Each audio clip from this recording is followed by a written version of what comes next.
The Northern Territory opposition is accusing the government of abdicating to Canberra again over troublesome pubs and clubs. The federal government is recruiting more independent inspectors to keep an eye on licensed premises under the proposed Stronger Futures legislation. They're known as animal bars, and hundreds of drinkers flock there every day.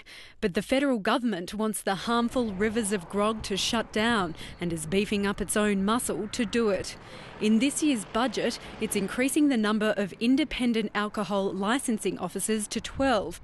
But the prospect of Commonwealth-funded inspectors poring over territory licensing issues is hard for some to swallow. Chief Minister obviously agrees with this level of intervention, in a sense, which is going to directly impact upon proprietors with a federal involvement, a federal consequence for something that's very hard to define. Terry Mills says it could see some Darwin City pubs shut down. The federal government says the extra officers will monitor and fix troublesome venues where lax serving practices are harming Aboriginal people.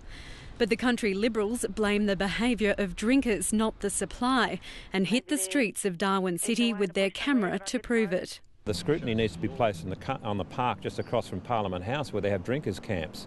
There are a lot of people over there that need some kind of help. One person calling for more scrutiny on beer is the independent Jerry Wood. The Territory's cash for container scheme is being blamed for a price hike at the bottle shop, but Jerry Wood says the rise is far greater than the fees under the scheme. You're paying for at least $11 to $18 more, and I think what should be asking is this a deliberate move by the breweries to try and put the cash for container scheme in a bad light so that the beer drinkers will get cranky? They'll take it out on the government.